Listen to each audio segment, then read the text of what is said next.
D'accord.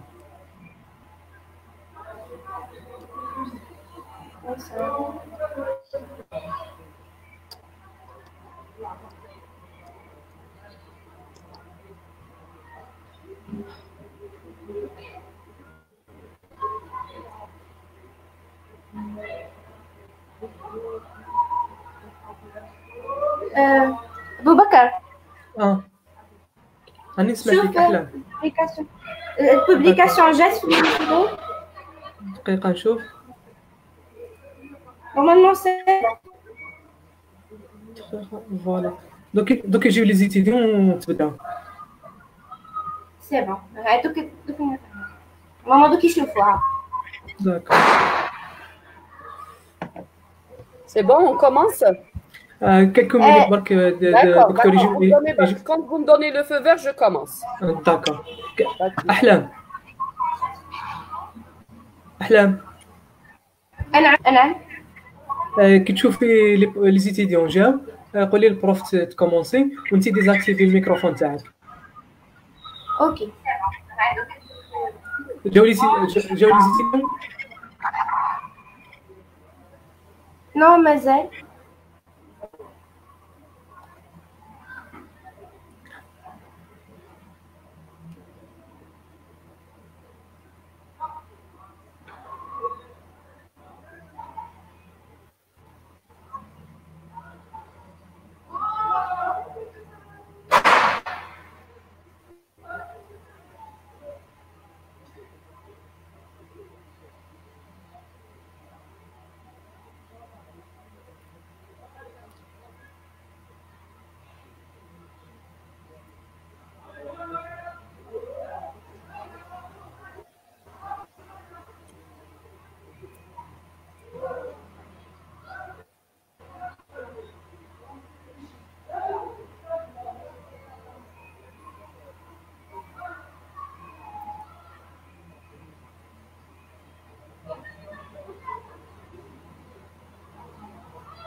ماما بداو يجيو لي زيون. قدا كاينين.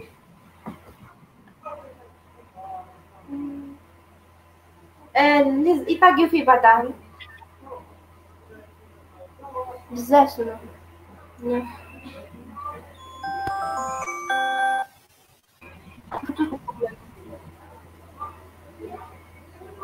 30 normalement. أبو بكر. Professeur, نعم. on peut commencer. On peut commencer. OK. D'accord. OK. Alors, bonsoir tout le monde. C'est un plaisir de vous retrouver même à travers un écran. Je trouve que c'est beaucoup mieux d'un polycopier ou bien d'un cours sur un CD. Je commence d'abord par remercier et féliciter justement vos camarades. Pour la maîtrise de l'outil informatique. Je vous félicite pour ça. Et puis, pour leur engagement pour assurer justement ce cours-là. Donc, sans trop tarder, on va commencer par notre cours qui est les coagulopathies. Donc, on va commencer d'abord par voir le plan du cours. Donc, on va parler, c'est quoi les coagulopathies? On va commencer par les coagulopathies constitutionnelles avec le chef de file qui sont les hémophilies. Alors ensuite, on verra brièvement les autres déficits constitutionnels pour les autres facteurs de coagulation. Et on terminera par les coagulopathies acquises, essentiellement les syndromes de défibrination. Donc, c'est quoi les coagulopathies? J'espère que vous avez déjà eu le cours de la physiologie de la coagulation. Donc, grosso modo, on va dire que l'hémostase est un phénomène qui aide à laisser le sang à l'état fluide à l'intérieur des vaisseaux dans les conditions physiologiques. Et ce sont ces mécanismes-là qui entraînent ou qui engendrent l'arrêt de l'hémorragie une fois il y a une brèche vasculaire. Donc, l'hémostase est divisée, je vais dire théoriquement, en 3 temps, qui sont l'hémostase primaire. L'hémostase primaire, elle met en jeu essentiellement les plaquettes, la paroi vasculaire, le facteur de von Willebrand et le fibrinogène.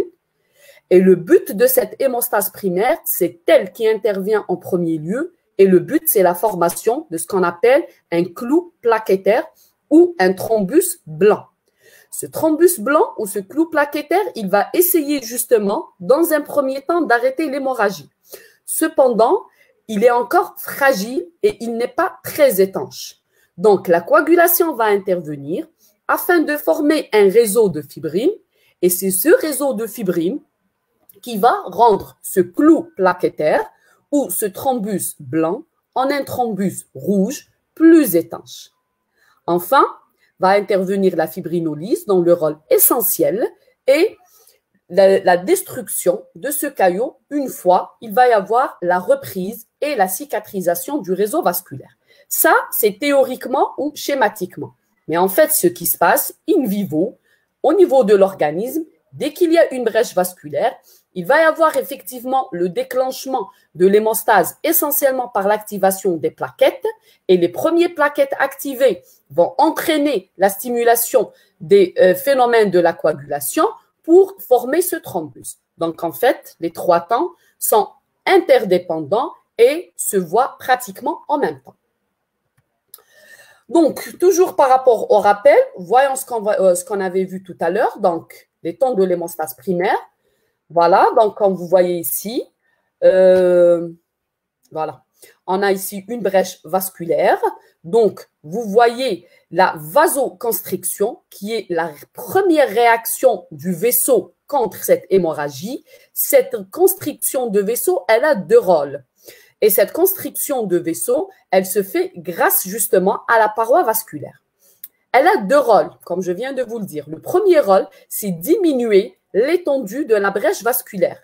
Le deuxième rôle, la diminution du flux sanguin, puisqu'il va y avoir une vasoconstriction, donc le calibre vasculaire va diminuer et cette diminution va entraîner ce ralentissement du sang, va entraîner une stimulation des réactions de l'hémostase. Dans un deuxième temps, on a ce qu'on appelle, ce qu'on disait tout à l'heure, c'est la formation du clou plaquettaire. Vous voyez un petit peu ici, ce petit thrombus blanc. Et enfin, vous voyez les premières traces de fibrine ici. Et vous voyez cette fibrine qui va englober ce clou plaquettaire, le rendant plus solide. Donc, si on reprend, donc in vivo, comment se passe la coagulation normale? Donc, au départ, on a ce qu'on appelle la phase d'initiation qui met en jeu essentiellement le facteur 7 de la coagulation et le facteur tissulaire. En fait, c'est ce facteur tissulaire qui va activer le facteur 7 de la coagulation. Ce qu'il va y avoir la formation de ce qu'on appelle le complexe facteur tissulaire facteur 7. Donc, ce complexe facteur tissulaire facteur 7, c'est lui qui va initier la coagulation. On parle là d'une phase d'initiation. Et si on a une grande quantité, il va court-circuiter le facteur 9 et il va passer directement à la formation de ce qu'on appelle le complexe prothrombinique, ou bien c'est une enzyme qui est la prothrombinase.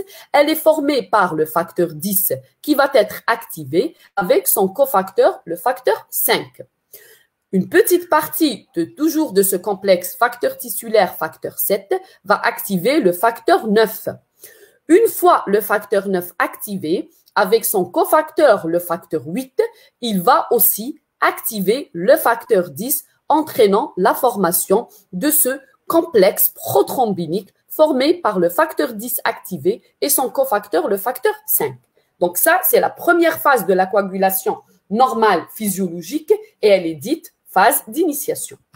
La deuxième phase, c'est la phase d'amplification. Ce que je vous disais tout à l'heure, que en fait, c'est tout est interdépendant. Donc, on doit avoir une amplification de ce phénomène de coagulation. Comment? Cette amplification, dès qu'il y a les premières traces de thrombine, thrombine, c'est l'enzyme clé de la coagulation parce que c'est elle qui va transformer le facteur 2, qui est la prothrombine, en thrombine. Et c'est cette thrombine-là, l'enzyme, qui va transformer le fibrinogène en fibrine insoluble. Donc, dès qu'il y a la formation des premières traces de la thrombine, cette thrombine va avoir un flashback, c'est-à-dire qu'elle va elle-même activer des facteurs de coagulation afin d'amplifier ce phénomène de facteurs de coagulation. Et comme vous voyez ici, ces facteurs de coagulation et ces réactions de coagulation, elles se déroulent au niveau de la surface des plaquettes activées. Rappelez-vous, je vous ai dit tout à l'heure que l'hémostase primaire, elle met en jeu les plaquettes sanguines. Et donc là, vous voyez que ces deux phénomènes sont vraiment intriqués et l'activation des plaquettes va entraîner justement le début de la coagulation. Enfin, c'est ce qu'on appelle la propagation. Toujours grâce à cette thrombine, il va y avoir la propagation des réactions enzymatiques. C'est quoi cette propagation? C'est la transformation du fibrinogène soluble en fibrine insoluble et c'est cette fibrine-là qui vient engainer le thrombus blanc ou le clou plaquettaire. Donc là, on a dit que les deux premières phases se terminent par la formation du complexe prothrombique ou la prothrombinase et la troisième, c'est par le pic de thrombine. Donc, ça, c'est ce qui se passe en physiologie. Passons maintenant dans la pathologie. Qu'est-ce qui se passe en cas de trouble de la coagulation? C'est ce qu'on va voir. Donc, au départ, il va y avoir un spasme vasculaire. Mais il va y avoir la formation d'un clou plaquettaire qui est incomplet. Pourquoi le clou plaquettaire qui est incomplet? Parce que les plaquettes vont s'activer, mais s'il y a un trouble de la coagulation, c'est-à-dire soit un déficit, soit une anomalie qualitative des facteurs de la coagulation, donc il va y avoir un freinage par rapport au processus, ou bien les réactions de la coagulation, et il ne va pas y avoir la formation de ce caillot de fibrine. Et voilà, donc vous voyez que c'est un caillot qui reste fragile, non étanche, incomplet ou bien tardivement formé et c'est ce qui va entraîner une hémorragie qui dure dans le temps. D'accord, on va commencer par les coagulopathies constitutionnelles. On a dit que le chef de file, ce sont les hémophilies. Pourquoi l'hémophilie? Parce que c'est la plus fréquente des coagulopathies congénitales. Donc, on parle d'hémophilie quand il y a une anomalie constitutionnelle de la coagulation et elle est caractérisée, par ses signes cliniques. c'est-à-dire elle se manifeste cliniquement par des hémarthroses et des hématomes. Ce sont des signes cliniques spécifiques à l'hémophilie. On verra tout à l'heure c'est quoi les hémarthroses et les hématomes. Sur le plan génétique, c'est une coagulopathie qui est à transmission récessive liée au chromosome X. C'est-à-dire que les filles vont être conductrices de la maladie puisqu'elles ont 2 chromosomes X.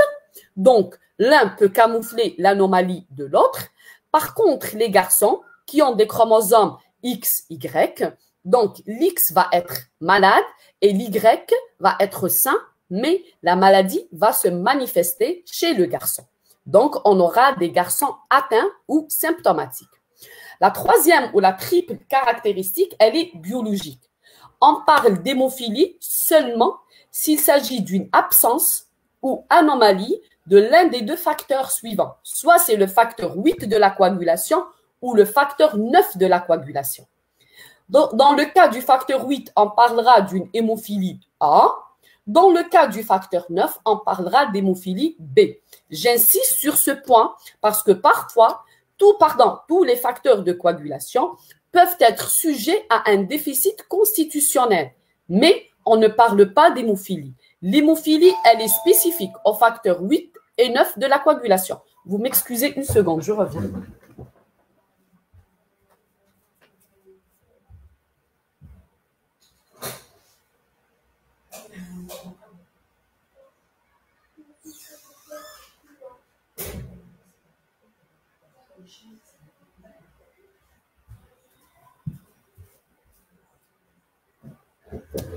Pardon. Donc, je répète, je dis que l'hémophilie ne concerne que les facteurs 8 et 9 de la coagulation parce que tous les autres facteurs de coagulation peuvent être sujets à un déficit congénital, mais on ne parlera pas d'hémophilie dans ce cas-là. Sur le plan fréquence, il faut savoir que l'hémophilie, je vous ai dit qu'elle était de loin la coagulopathie congénitale la plus fréquente. C'est une maladie assez grave. Et l'hémophilie A, elle est de loin plus fréquente que l'hémophilie B. Parce qu'on a 80 à 85 d'hémophiles A versus 15 à 20% d'hémophiles B. Sur le plan physiopathologique maintenant, en fait, dans l'hémophilie A, on parle d'un complexe facteur de coagulation, d'un complexe anti-hémophilique A. Ce complexe anti-hémophilique A, il est formé par 2 facteurs. Le facteur 8 de la coagulation, qui est une protéine de bas poids moléculaire synthétisée au niveau du foie et du rein, d'une demi-vie entre 8 et 16 heures.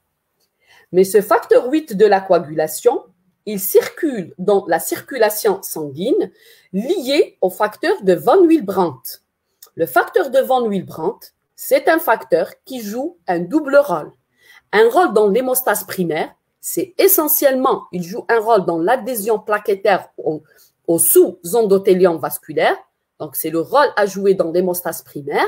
Et son deuxième rôle, il le joue dans la coagulation et c'est le cofacteur du facteur 8. Donc, quel est le rôle du facteur de von Willebrand par rapport au facteur 8? 1. Il va le protéger contre la protéolyse et 2. Il va lui donner son activité coagulante. Ça, c'est le complexe anti-hémophilique A qui est en fait formé par 2 facteurs, mais pas un seul. Le facteur 8 de la coagulation est lié au facteur de von Willebrand. Par contre, pour le complexe anti-hémophilique B, il est formé essentiellement ou bien composé exclusivement du facteur 9 de la coagulation, qui est un facteur de haut poids moléculaire. C'est un facteur vitamino K dépendant, synthétisé au niveau du foie en présence de la vitamine K. On parle alors d'un facteur vitamino K dépendant. Sa demi-vie est de 24 heures. Elle est en fait de 18 à 24 heures.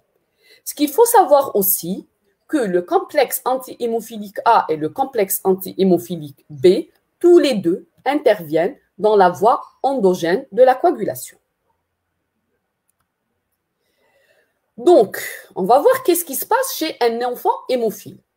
Il faut savoir d'abord qu'un enfant hémophile, il ne saigne pas plus que les autres, mais il saigne plus longtemps. Pourquoi il saigne plus longtemps? Donc, on reprend un petit peu la physiologie. Donc, quand il y a un saignement qui commence, première réaction vasculaire, c'est la vasoconstriction qui va activer les facteurs de coagulation. Formation du clou plaquettaire. Ensuite, la formation du clou fibrino-plaquettaire qui est plus solide jusqu'à cicatrisation de la plaie. Ça, c'est ce qui se passe chez un sujet sain. Voyons ce qui se passe chez un sujet hémophile. Donc, les deux premières étapes vont se passer pratiquement comme un sujet sain. Mais déjà, il va y avoir la formation d'un clou plaquettaire qui n'est pas solide. Pourquoi? Parce qu'il n'y a pas l'intervention de la coagulation à temps. On a dit que la coagulation était une cascade de réactions enzymatiques et chaque facteur activé, il va activer l'autre facteur. Donc, ça commence par le 12, va activer le 11 va activer le 9 avec son cofacteur, le facteur 8, vont activer le facteur 10. Lorsqu'il y a une absence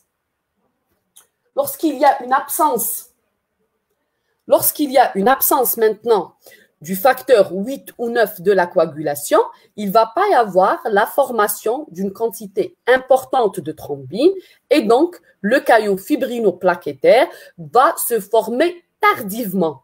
Et lorsqu'il se forme tardivement, donc le sujet va saigner plus longtemps qu'un sujet sain.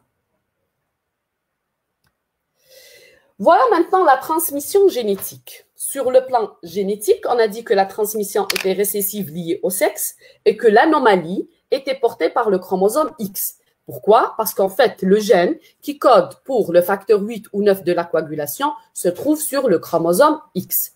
C'est pour ça que les filles sont dites porteuses ou conductrices de la maladie et les garçons sont atteints ou symptomatiques. Donc, voyons le cas de figure, je dirais, le plus répandu. Il s'agit d'une progéniture généralement d'un homme sain avec une femme qui est conductrice ou porteuse de la maladie, soit qu'elle est connue, soit qu'elle est méconnue. Qu'est-ce qui va se passer? Le premier cas de figure, on va avoir un garçon. Bien sûr, le garçon va systématiquement hériter le chromosome Y du père et il va hériter le chromosome X sain de la mère. Donc, on aura un garçon qui est sain. Le deuxième cas de figure, c'est une fille qui va hériter un chromosome X du père qui est sain et elle peut hériter le chromosome X sain de la mère. Pardon, ici, c'est le chromosome malade de la mère et elle va être conductrice. Le troisième cas de figure, c'est un garçon qui va hériter systématiquement le chromosome Y du père. Et s'il hérite maintenant le chromosome X malade de la mère, il va être un enfant hémophile ou un enfant malade. Et le quatrième cas de figure, c'est une fille qui va hériter le chromosome X de son père. Bien sûr, il est sain. Et si elle va hériter le chromosome X de la mère, elle va être une fille saine. Donc, si je récapitule la progéniture d'un homme sain et d'une femme conductrice va donner naissance à 50% de garçons sains, 50% de garçons malades, 50% de filles conductrices et 50% de filles saines. Ces probabilités-là sont valables pour chaque grossesse. C'est-à-dire, si quelqu'un peut avoir quatre par exemple, garçons, pas forcément deux malades et deux sains. Il peut avoir les 4 garçons malades, les 4 garçons sains. Donc, ces probabilités sont valables pour chaque grossesse. Voyons le deuxième cas de figure. Il s'agit maintenant d'un père hémophile et d'une mère porteuse. Donc, pour les garçons, puisqu'ils vont hériter obligatoirement le chromosome Y de leur père, et le chromosome Y même d'un garçon hémophile, il est sain, parce que l'anomalie, elle est portée par le chromosome X. Donc, tous les garçons vont être sains. Par contre, pour les filles, puisque obligatoirement, elles doivent hériter un chromosome X du papa et celui de la maman, donc elles vont obligatoirement hériter le chromosome X malade du père et elles seront obligatoirement des conductrices. Donc, dans ce cas de figure, tous les garçons d'un malade hémophile sont sains et toutes les filles sont des filles conductrices, c'est-à-dire elles seront obligatoirement conductrices. C'est ce qu'on appelle les conductrices obligatoires. Le troisième cas de figure, il s'agit d'un homme hémophile qui épouse une femme conductrice. Donc là, pour les filles, soit qu'elle va hériter le chromosome X malade du père systématiquement, obligatoirement, soit l'X de la maman malade, et là, on aura ce qu'on appelle l'hémophilie féminine. L'hémophilie féminine rare, mais elle peut exister dans ce cas de figure, c'est-à-dire c'est la progéniture d'un père hémophile et d'une mère conductrice.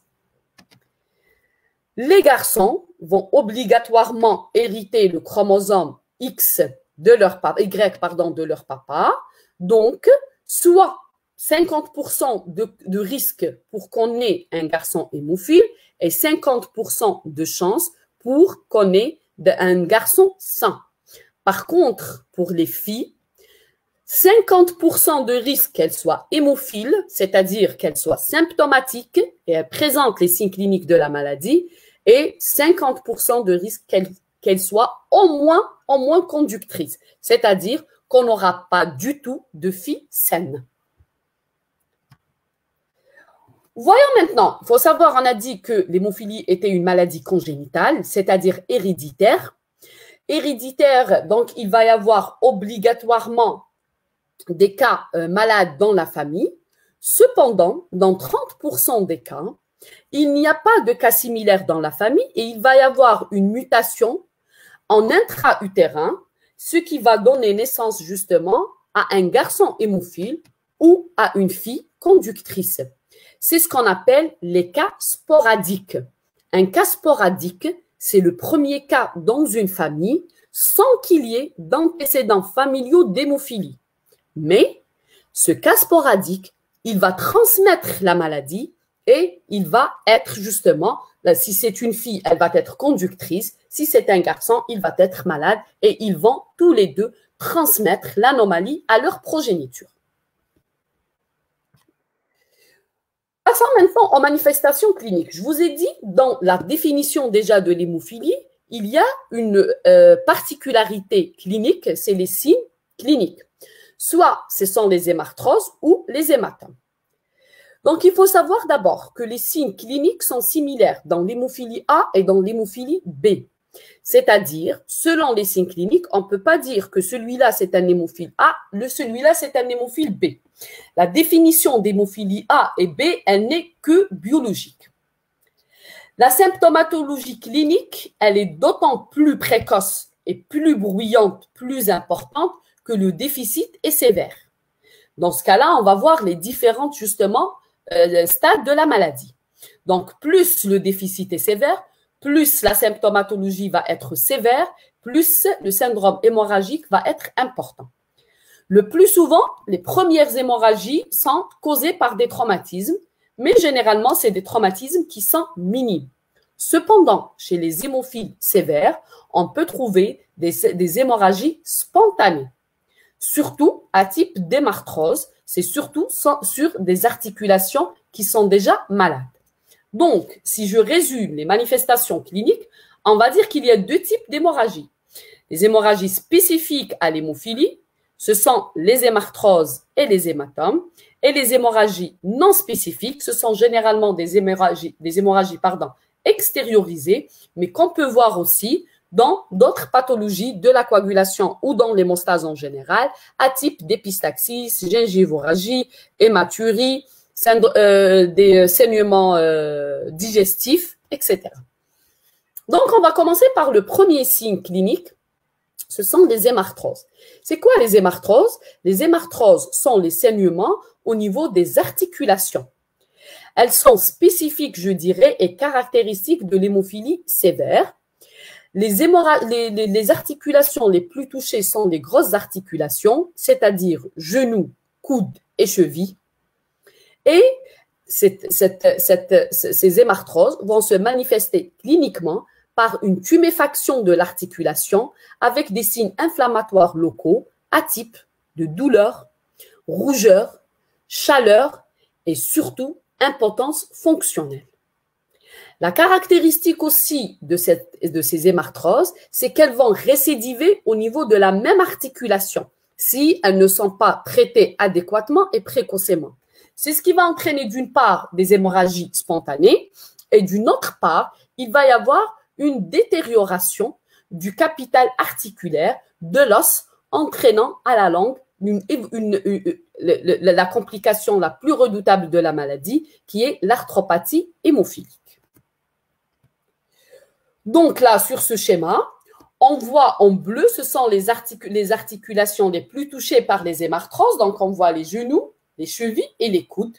Ceci dit, les hémarthroses peuvent toucher n'importe quelle articulation, à savoir l'épaule, les articulations des doigts, poignets, hanches. Mais ce sont des hémarthroses moins fréquentes par rapport aux genoux, chevilles et coudes. Voyons maintenant les hématomes.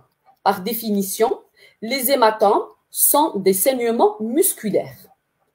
Donc, on a les saignements musculaires dits superficiels ou les hématomes dits superficiels et les hématomes dits profonds. Les hématomes dits superficiels sont généralement dus à un petit traumatisme et se limitent justement au derme ou bien au maximum en intradermique. Par contre, les hématomes profonds, c'est les hématomes au niveau des muscles. Et là, ils vont entraîner sur le plan physiopathologique une compression vasculo-nerveuse. Plus l'hématome est important, plus la compression est importante, pouvant entraîner des malformations, pouvant aussi mettre en jeu le pronostic fonctionnel. C'est ce qu'on voit justement sur ce schéma. C'est surtout les localisations les plus dangereuses des hématomes profonds. On voit par exemple en rétro-orbitaire, ça peut entraîner une vasoconstriction vasculo-nerveuse ou bien une compression du nerf optique entraînant une cécité. Un hématome au niveau du plancher peut entraîner une asphyxie s'il est très important. Un hématome au niveau de l'aisselle, il va entraîner une compression vasculo-nerveuse avec une rétraction justement tendineuse entraînant des atteintes au niveau du membre supérieur. Un hématome, par exemple, de l'avant-bras, quand il est important, il peut entraîner ce qu'on appelle un syndrome de Loge. Et là, justement, il va y avoir une compression des nerfs et des vaisseaux qui passent par l'avant-bras, entraînant une déformation de l'avant-bras ou ce qu'on appelle un syndrome de Volkmann. Au niveau de l'aine, c'est la même chose. Il va y avoir aussi une rétraction. Au niveau du creux poplité ou bien le muscle fessier ou bien du mollet, ça va entraîner toujours une compression vasculo-nerveuse avec une rétraction tendineuse portée essentiellement sur le tendon d'Achille, entraînant parfois des déformations en pied en équin. Donc, vous voyez que toutes ces localisations musculaires des hématomes sont dangereuses. Pourquoi? Parce que l'hématome, il va y avoir une extension de cet hématome, il va contenir beaucoup de sang avant qu'il soit symptomatique et cette augmentation du volume va entraîner justement une compression vasculo-nerveuse entraînant une déformation du membre ou bien une déformation, une rétraction tendineuse. Donc là, vous voyez, ça c'est l'exemple du mollet. Donc là, on voit c'est un mollet sain. On voit là le commencement d'un hématome musculaire profond. On voit ici l'extension de l'hématome. Donc vous voyez la taille du muscle, comment elle est devenue. Et là, vous voyez la rétraction de ce tendon. Vous voyez ici le pied plat et vous voyez ici le pied qui devient ce qu'on appelle un pied en équin parce que le malade va s'appuyer sur la partie antérieure, de son pied. Donc là, c'est une image échographique. Donc, ce que vous voyez là, c'est l'hématome. Et on voit ici justement l'hématome avec le passage justement des différents nerfs et des différents muscles. On va voir maintenant le deuxième type des hémorragies au cours de l'hémophilie. Ce sont les hémorragies dites extériorisées au nom spécifique. Donc, on peut avoir n'importe quelle hémorragie. Les hématuries, pourquoi on en parle? Parce qu'elles sont très fréquentes chez les l'hémophile. Parfois, elles ont un lien direct avec une anomalie. Parfois, elles sont spontanées. Mais ce qui est grave, c'est qu'elles récidivent ces hématuries chez l'hémophile sans qu'il y ait une atteinte du bilan rénal. Sur le plan digestif, ça peut être des mélénas, ça peut être des rectorragies. Mais là, justement, on doit rechercher systématiquement une cause locale parce que un hémophile ne saigne jamais spontanément dans son système digestif. Les hémorragies crâniennes, heureusement qu'elles sont rares parce qu'elles sont gravissimes. Le plus souvent, elles sont dues à des traumatismes, même minimes, parfois à des malformations vasculaires. Ça peut être des hématomes, intra- ou extraduraux, et ça peut être malheureusement, justement, d'un pronostic très sombre. Les hémorragies péropératoires, donc, on dit des hémorragies péropératoires, où en fait, ce sont des hémorragies causées par des plaies. Elles peuvent être révélatrices de la maladie, surtout dans les formes modérées à frustes. Et là, justement, quand il y a une parfois amygdalectomie, surtout chez les enfants, ou bien une extraction dentaire, c'est une hémorragie qui persiste après ces gestes opératoires. Et c'est là, parfois, où on découvre la maladie, ou bien chez un malade connu, mais qui n'a pas reçu un traitement préalable. Chez nous aussi, on a un mode révélateur très fréquent de la maladie, c'est la circoncision chez les petits garçons. Donc, ça, c'était sur le plan clinique. Voyons maintenant le diagnostic biologique. Donc, sur le plan biologique, devant tout syndrome hémorragique, c'est ce qu'on va voir justement pour le TD qui va suivre. Donc, on va voir une exploration de l'hémostase primaire et une exploration de la coagulation. L'hémostase primaire va être sans anomalie, c'est-à-dire un taux de plaquettes correct, un temps de saignement correct et même l'étude des plaquettes, des fonctions plaquettaires est correcte. L'anomalie va se situer au niveau du bilan de la coagulation et elle va se manifester par un temps de normal et un allongement isolé du temps de céphaline activé.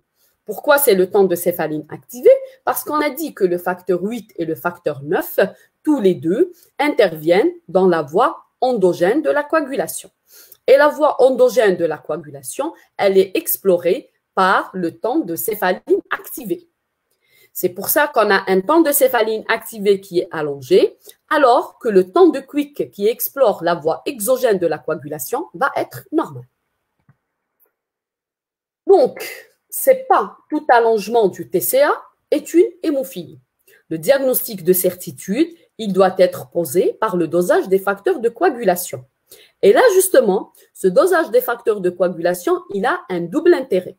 Le premier intérêt, c'est différencier le type de l'hémophilie. C'est là où interviennent l'hémophilie A ou l'hémophilie B. Parce que je vous ai dit que sur le plan clinique, les signes cliniques sont similaires. La différence entre les deux, elle est biologique. Et c'est important parce que si quelqu'un est un hémophile A, je dois le traiter par du facteur 8. Si c'est un hémophile B, je dois le traiter par du facteur 9. Donc, le dosage des facteurs 8 et 9 de la coagulation va nous typer l'hémophilie. S'agit-il d'une hémophilie A, c'est-à-dire un déficit du facteur 8 de la coagulation, ou bien s'agit-il d'une hémophilie B, c'est-à-dire un déficit en facteur 9 de la coagulation? Ça, c'est le premier intérêt du dosage des facteurs de la coagulation. Le deuxième intérêt, c'est préciser le degré de la sévérité de la maladie. Pourquoi? Parce qu'on parle d'un déficit. En fait, il faut savoir que le taux normal des facteurs de la coagulation dans l'organisme, il est de 50 à 150%. Quand on parle d'un déficit inférieur à 50%, on parle d'un déficit. Mais ce déficit, justement, il est divisé en 3 degrés. Si le facteur circulant, que ce soit le 8 ou le 9, soit indétectable, c'est-à-dire inférieur à 1%, c'est-à-dire que l'organisme ne fabrique pas du tout ce facteur de coagulation. On va parler de la forme sévère de la maladie. Cette forme sévère de la maladie, elle se manifeste cliniquement par un saignement qui peut être spontané, surtout au niveau des articulations, ou bien au niveau des muscles.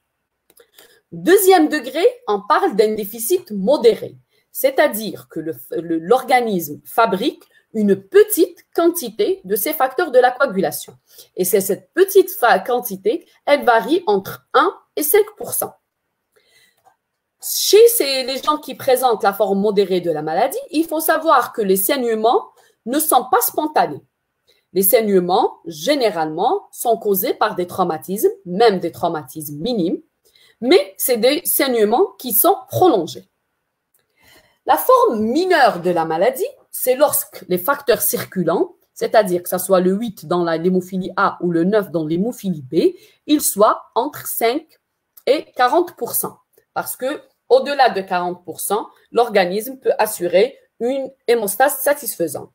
Chez ces sujets-là, c'est là où la maladie peut être méconnue pendant longtemps ou même diagnostiquée vraiment tardivement.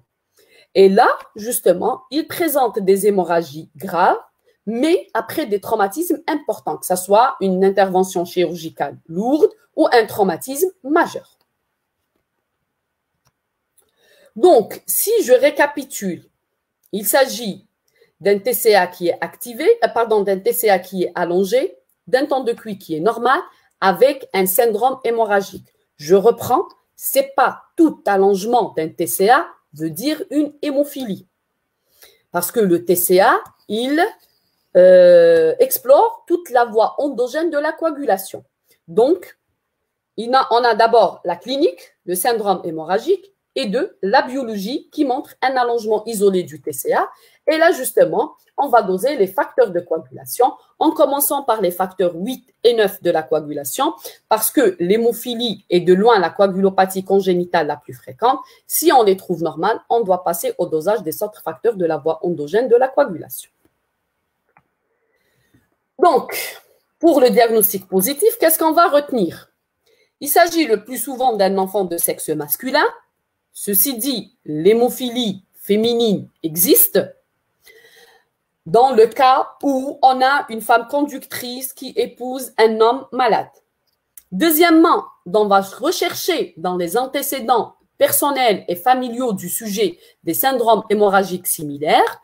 Les antécédents personnels, c'est toujours rechercher des hémorragies en bas âge ou provoquées par des traumatismes. Et les antécédents familiaux, on va rechercher des hémorragies similaires chez les cousins ou les oncles maternels. Pourquoi les cousins ou les oncles maternels? Parce que c'est une maladie qui est transmise par le chromosome X, c'est-à-dire elle vient du côté maternel. Ceci dit, si je ne trouve pas d'antécédents familiaux, ça n'exclut pas une hémophilie. Pourquoi? Parce que les cas sporadiques existent quand même dans 25 à 30% des cas.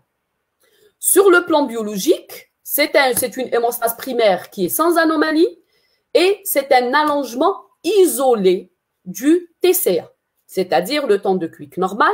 Le diagnostic de certitude, je répète encore une fois, il est posé par le dosage des facteurs 8 et 9 de la coagulation et c'est là où on parle d'hémophilie. Donc, le diagnostic, il est plutôt facile de l'hémophilie. Reste quand même quelques, je dirais, pièges ou quelques diagnostics différentiels auxquels on doit penser. D'abord, il ne faut pas sur le plan clinique confondre hémarthrose et arthrite parce que la manifestation clinique, c'est la même. L'hémarthrose et l'arthrite se manifestent par une tuméfaction de l'articulation avec des signes inflammatoires, avec une impotence fonctionnelle.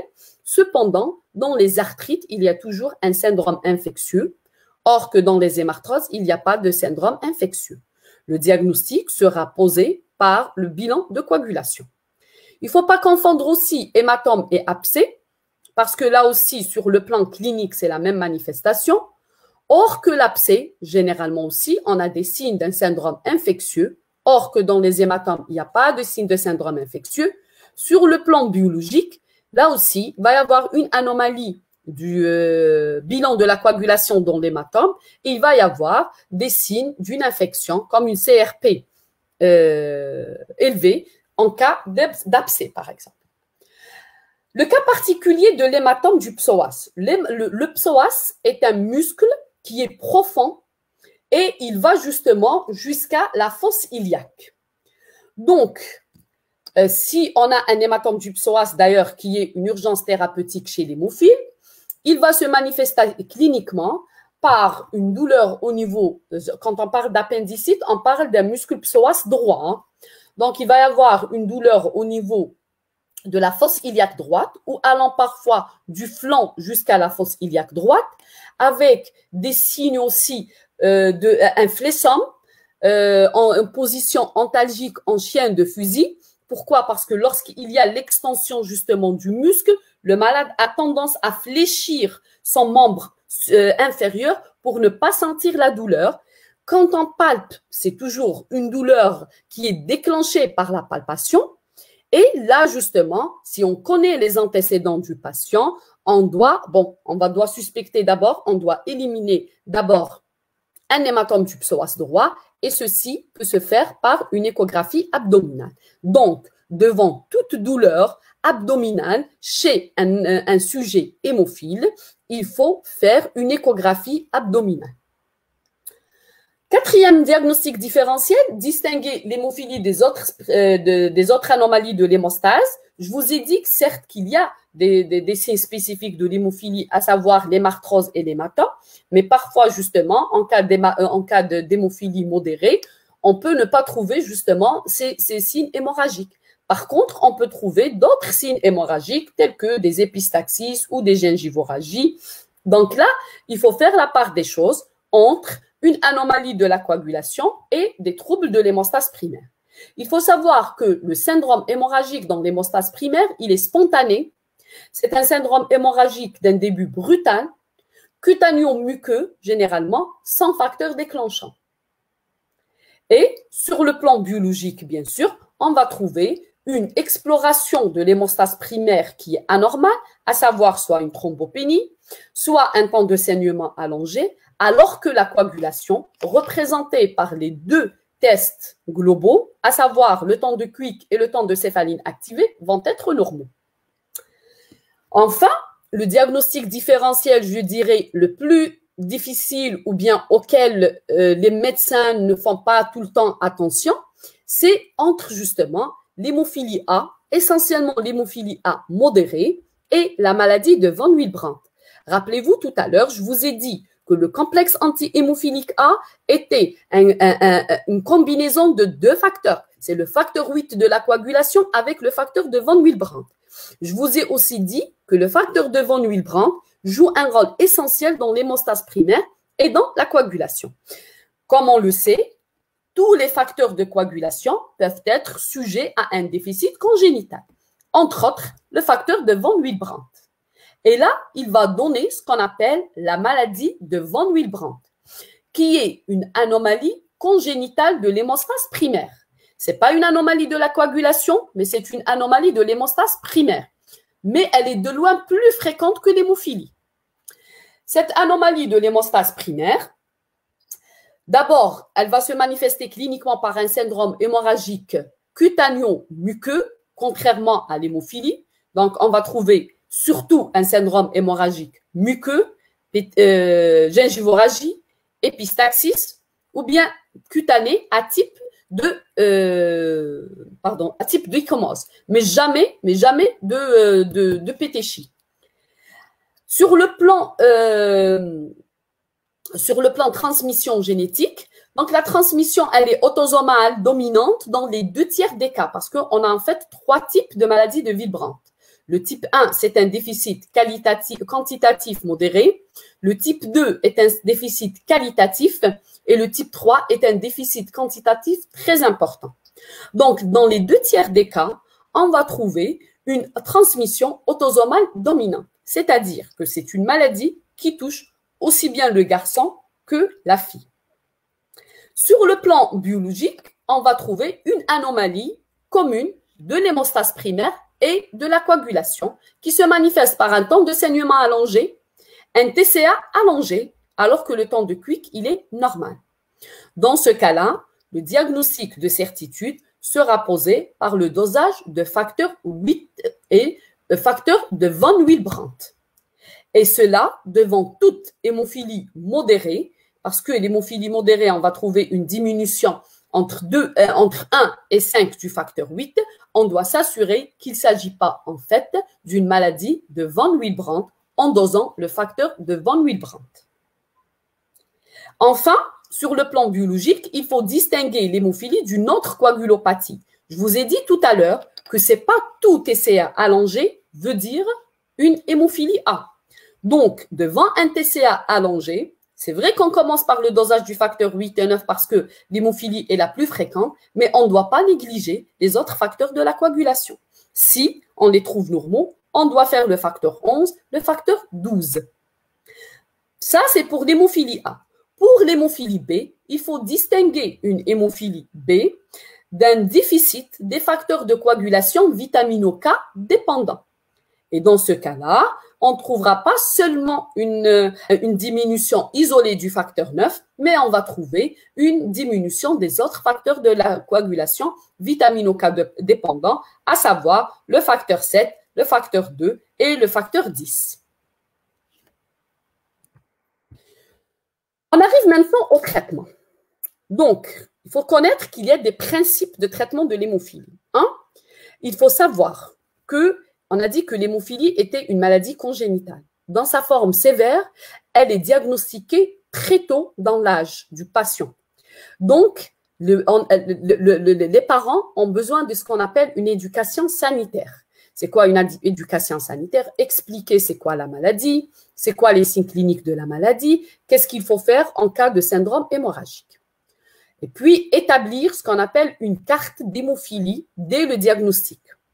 Cette carte d'hémophilie, elle doit comprendre le nom, bien sûr, les prénoms du patient, les coordonnées du patient, les coordonnées du médecin traitant et du centre de traitement parce qu'en cas de problème ou d'accident hémorragique, on peut les contacter, le type d'hémophilie, le degré de sévérité de l'hémophilie, le groupe sanguin du patient et le taux de facteur déficient et le produit anti-hémophilique que le patient a l'habitude de recevoir. Ceci dit, cette carte, le patient doit l'avoir en lui constamment. Parce qu'en cas d'accident grave, par exemple de la voie publique, on doit avoir justement cette carte pour que les gens doivent savoir qu'il s'agit d'un hémophile parce que le fait qu'il soit hémophile, c'est encore un autre facteur de gravité par rapport à son atteinte. Ce qu'il faut savoir aussi, qu'il y a des gestes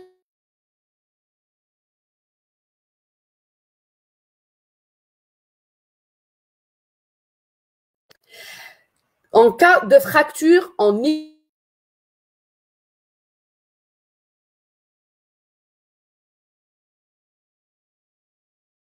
entraîner une compression, entraînant justement une atteinte grave des lésions. Tous les médicaments qui ont tendance à déprimer encore la coagulation sont contre-indiqués chez l'hémophile, à savoir l'acide acétylsalicylique ou bien l'aspirine, ou bien encore parfois certains AINS, certains anti-inflammatoires non stéroïdiens que seul un médecin spécialiste peut les prescrire. Enfin, tout traitement de l'hémorragie ou tout traitement d'un accident hémorragique, il doit être justement précédé par un traitement substitutif. C'est quoi un traitement substitutif? C'est-à-dire, quelqu'un qui lui manque du facteur 8, je dois le substituer en facteur 8. Quelqu'un qui lui manque le facteur 9, je dois le substituer en facteur 9. Donc, la question maintenant, quels sont les moyens? Comment je vais traiter un hémophile? Quels sont les médicaments qui contiennent les facteurs de coagulation?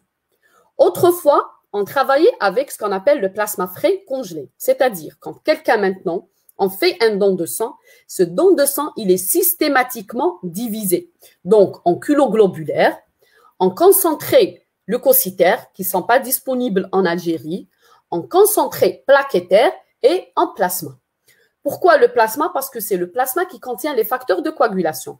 On recueille ce plasma, on le congèle à moins 20 jusqu'à moins 80 degrés. Et si on a un syndrome hémorragique, on peut décongeler ce plasma et le donner au patient. Pourquoi? Parce qu'il contient les facteurs de coagulation. Mais il a été démontré qu'une unité de facteurs pour avoir justement une unité de plasma frais congelé, on a besoin en moins de 10 donneurs. Et là, le risque de transmission de maladies virales augmente. C'est pour cela que petit à petit, on a justement délaissé ce plasma frais congelé et ce cryoprécipité qui ont le même principe de traitement.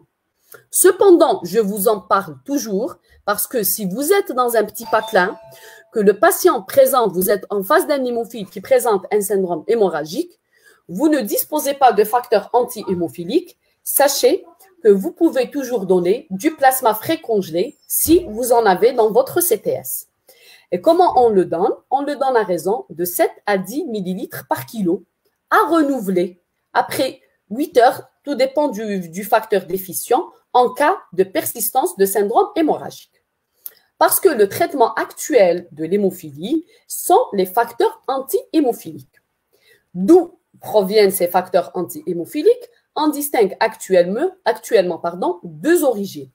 D'abord, les facteurs dits d'origine plasmatique, c'est-à-dire qu'à partir de plasma humain, on va purifier ce plasma humain et on va avoir un pool de facteurs anti-hémophiliques, soit du facteur 8, soit du facteur 9. Ou bien, c'est ce qu'on appelle actuellement les produits recombinants. Les produits recombinants sont synthétisés par génie génétique au niveau des laboratoires. Donc, et on va fabriquer, on va donner un gène à un animal et on va cloner. Il va y avoir ensuite, on va prélever justement des concentrés du facteur anti-hémophilique, soit du facteur 8, soit du facteur 9. Maintenant, comment on traite le syndrome hémorragique chez l'hémophile? Comment on calcule la posologie? Pour le facteur 8, ce qui est connu, c'est une unité de facteur 8 par 1 kg de poids fait augmenter le facteur 8 circulant de 2%. C'est-à-dire, la dose injectée, elle va dépendre, 1, du poids du patient et 2, de l'augmentation souhaitée.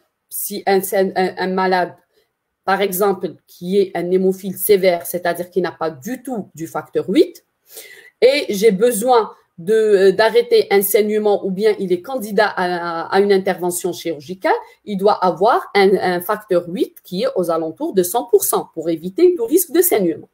Donc, la dose du facteur 8 injecté sera le poids du patient fois ce 100% qui est l'augmentation souhaitée divisé par 2. Et là, je trouverai la dose que je dois injecter à ce patient. Cette dose, elle est à renouveler chaque 8 à 12 heures. C'est la demi-vie du produit en fonction, bien sûr, du syndrome hémorragique jusqu'à disparition du syndrome hémorragique. Pour le facteur 9, ce qui est connu pour le facteur 9, c'est une unité de facteur 9 par kilo de poids fait augmenter le facteur 9 circulant de 1%. Et donc, la dose du facteur 9 à injecter sera calculée à partir du poids du patient, toujours fois l'augmentation souhaitée. Et ce sont des doses à renouveler chaque 18 à 24 heures, bien sûr, si persistance du syndrome hémorragique. C'est-à-dire que je dois substituer le patient jusqu'à arrêt du saignement. À côté de ces facteurs anti-hémophiliques qui restent le principal traitement des hémophiles, il y a ce qu'on appelle des traitements adjuvants. On utilise souvent les corticoïdes, surtout pour leur effet anti-inflammatoire, antalgique et même vasoconstricteur pour diminuer l'importance des saignements. On peut utiliser des anti-inflammatoires non stéroïdiens, mais vraiment au stade d'arthropathie hémophilique, par un médecin qui est spécialisé. Et si jamais il y a un saignement important, il y a une anémie sévère, on peut toujours supplémenter l'hémophile par du fer. Il n'y a pas de contre-indication à cela. Voyons maintenant les différentes indications chez le patient hémophile. Il y a maintenant deux modes de traitement. Il y a ce qu'on appelle un traitement à la demande et il y a un traitement prophylactique. C'est quoi le traitement à la demande? Le traitement à la demande, un patient qui saigne, je le substitue. Un patient qui ne saigne pas, je lui donne absolument rien. Cependant, il a été démontré que ce traitement à la demande ne préserve pas le capital articulaire des patients.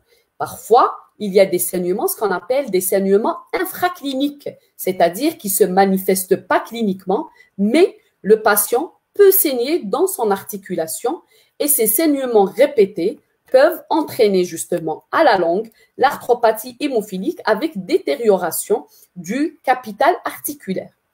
Donc, on est passé au deuxième mode de traitement, c'est le traitement prophylactique. C'est quoi le principe du traitement prophylactique? Je vous ai dit tout à l'heure qu'il a été démontré qu'en cas de déficit modéré, c'est-à-dire on a un taux circulant entre 1 et 5%, le patient ne saigne pas spontanément. Donc, ce traitement prophylactique vise à maintenir le facteur anti-hémophilique circulant toujours au-delà de 1%. Ça consiste en quoi? À donner régulièrement des doses de facteurs anti-hémophiliques, c'est-à-dire entre 2 et 3 fois par semaine, de façon à avoir toujours un taux de facteurs anti-hémophiliques circulant supérieur à 1% afin d'éviter ces saignements spontanés ou ces saignements infracliniques. Et l'objectif, c'est de préserver le capital articulaire des patients. On termine par les complications. Il y a trois types, il y a deux types de complications, deux grands chapitres, je dirais, des complications. Il y a les complications qui sont liées à la maladie elle-même et il y a les complications dites iatrogènes. Les complications qui sont liées à la maladie, ce sont des complications de type orthopédique, c'est-à-dire c'est une atteinte arthropathique et musculaire. Sur le plan arthropathie, c'est une arthropathie hémophilique qui va, voilà, vous voyez ici, dans une articulation, ça c'est une articulation, ce qu'on appelle une articulation cible, c'est-à-dire c'est un genou où il y a eu beaucoup de saignements. Donc, vous voyez la déformation du genou et sur le plan musculaire, vous voyez cette amyotrophie. Ça, c'est ce qu'on appelle l'arthropathie hémophilique. Comment survient l'arthropathie hémophilique, justement? Lorsqu'il y a des saignements répétés au niveau de la même articulation, cela va entraîner une inflammation de la membrane synoviale. Cette inflammation de la membrane synoviale, elle-même va se mettre à saigner, entraînant une hypertrophie. Et ensuite, l'hypertrophie de la synoviale va elle-même saigner. Et là, c'est un cercle vicieux qui va se déclencher et il va entraîner à la longue une détérioration des muscles, des surfaces articulaires, entraînant une arthropathie articulaire. D'abord, ça entraîne dans un premier lieu des lésions du cartilage, puis quand le cartilage il est complètement détérioré, ça va entraîner une dégénérescence au niveau de l'os. C'est ce qu'on voit justement sur ce schéma. Donc, vous voyez, là, c'est une arthropathie normale. Sur le deuxième schéma, donc, il y a eu un saignement. Voilà, vous voyez le saignement aigu au niveau de l'articulation de ce genou. Donc, vous voyez ici la membrane synoviale qui a absorbé tout le sang et le sang contient des atomes de fer qui vont être toxiques pour le cartilage et pour l'os. Et ensuite, une fois cette membrane synoviale, quand elle s'hypertrophie, elle ne peut plus revenir à son état initial. Donc, elle va rester inflammée, elle va rester tuméfiée. C'est ce qu'on appelle le stade de synovite chronique. Donc, cette synoviale, ensuite, elle va être rêche et elle ne va plus servir à rien. Donc, en cas de saignement, il va y avoir le dépôt des atomes du fer au niveau du cartilage. Donc, vous voyez ici, il va y avoir justement une atteinte du cartilage. Et lorsque le cartilage aussi, il va se détériorer complètement, les atomes de fer vont s'attaquer aux surfaces articulaires, entraînant des stades d'arthropathie hémophilique avec des déformations et des handicaps moteurs. C'est ça, la gravité de la maladie hémophilique, c'est qu'elle entraîne des handicaps moteurs si elle n'est pas prise en charge adéquatement et à temps. Donc, le deuxième type de complications, c'est des complications dites iatrogènes. Donc, c'est essentiellement le type c'est immunologique. Immunologique, en fait, elle a des facteurs qui sont en rapport avec la maladie elle-même, avec le sujet lui-même, et puis avec le type de traitement. Donc, elles ne sont pas vraiment iatrogènes, en fait. C'est quoi cette complication immunologique? C'est l'apparition d'inhibiteurs contre les facteurs anti-hémophiliques. C'est quoi les inhibiteurs? Ce sont des anticorps qui vont neutraliser les facteurs anti-hémophiliques. On les appelle inhibiteurs antifacteurs hémophiliques, soit antifacteur 8, soit antifacteur 9, ou bien on appelle les anticoagulants circulants.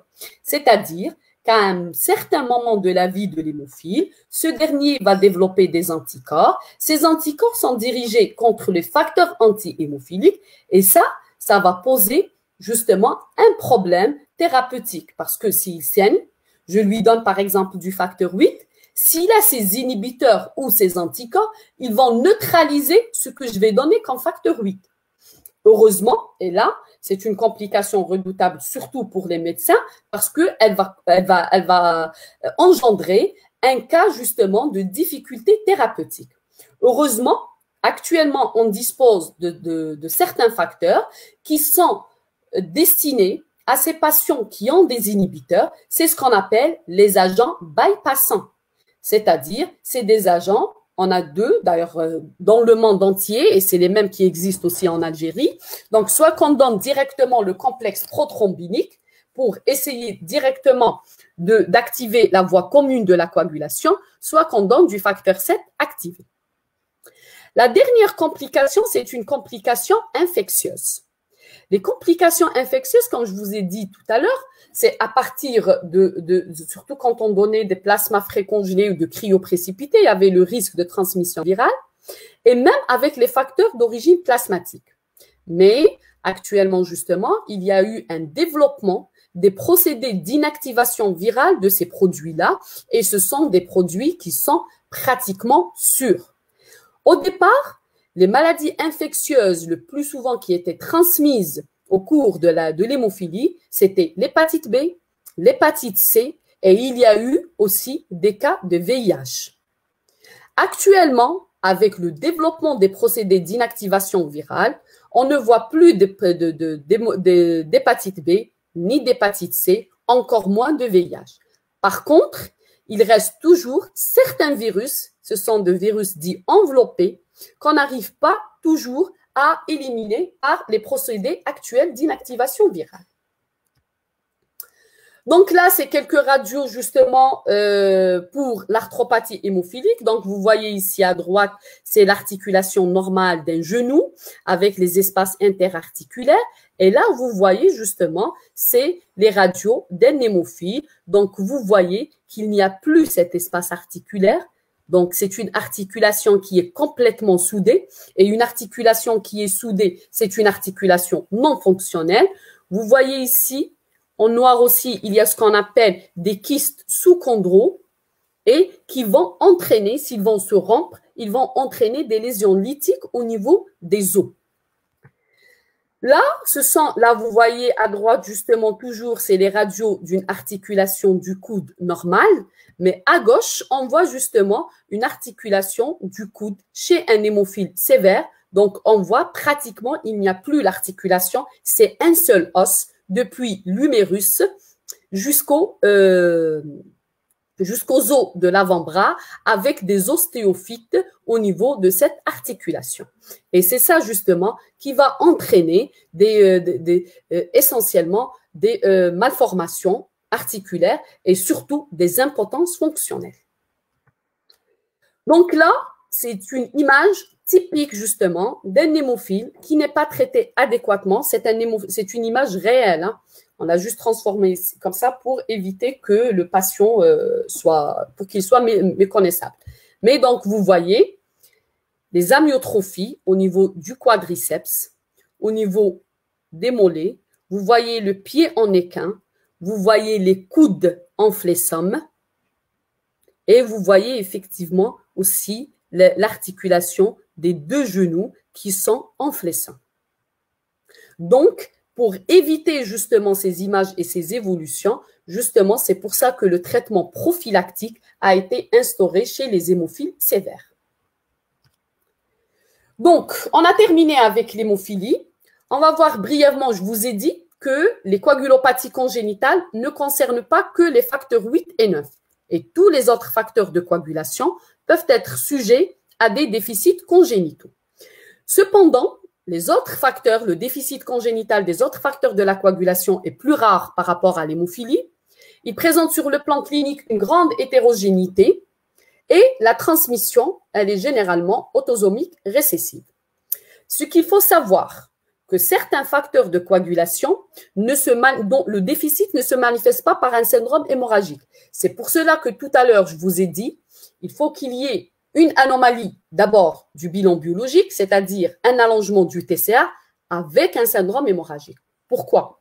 Parce que les facteurs dits de la phase contact, à savoir le facteur 12 de la coagulation, le kininogène de haut poids moléculaire ou bien la précalicréine, leur déficit ne se manifeste pas par un syndrome hémorragique. Donc, c'est un tableau qui résume tous les déficits des autres facteurs de coagulation. On va commencer par le facteur 1 ou le fibrinogène, qui se manifeste biologiquement par un allongement simultané du TCA et du temps de Quick. Pourquoi? Parce que le fibrinogène, il intervient après la phase commune. Donc, il est exploré aussi bien par le TCA et le temps de Quick. Sur le plan clinique, ça dépend justement du génotype. On peut avoir des hémorragies modérées, mais le déficit en fibrinogène, les dysfibrinoses, qu'on appelle les dysfibrinémies importantes, sévères, peuvent entraîner des syndromes hémorragiques sévères. Pour le facteur 2, ou bien la prothrombine, elle aussi, elle intervient dans la voie commune de la coagulation. Donc, elle va être, sur le plan biologique, se manifester par un allongement simultané du TCA et du temps de Quick. Sur le plan clinique, ce sont des hémorragies qui sont spontanées, modérées et de type cutanéo-muqueuse. Ensuite, on a le déficit en facteur 5 de la coagulation. Le facteur 5, rappelez-vous, c'est le cofacteur du facteur 10. Il forme avec le facteur 10 activé la prothrombinase. Donc, il est exploré par le TCA et le temps de Quick. Et son déficit va se manifester biologiquement par un allongement simultané du TCA et du temps de Quick. Et sur le plan clinique, c'est des hémorragies essentiellement cutanéo-muqueuses. Le facteur 7 de la coagulation, c'est de loin le plus fréquent après son déficit et le plus fréquent après les hémophilies. Et il se manifeste sur le plan biologique par un allongement isolé du temps de Quick. Pourquoi? Parce que le facteur 7 intervient dans la voie exogène de la coagulation. Rappelez-vous, il va être activé par le facteur tissulaire. Et là, justement, sur le plan clinique, les manifestations sont hétérogènes et dépendent du génotype. On peut avoir des facteurs 7, des déficits en facteur 7 qui sont vraiment asymptomatiques. Et la découverte est généralement fortuite. Lors d'un bilan préopératoire, on trouve un allongement du temps de Quick et l'exploration retrouve ce déficit en facteur 7. Comme il peut être des hémorragies très sévères révélées dès le jeune âge. Ce qu'il faut savoir aussi pour le déficit en facteur 7, il n'y a pas de parallélisme entre le degré de déficit et l'importance du syndrome hémorragique clinique.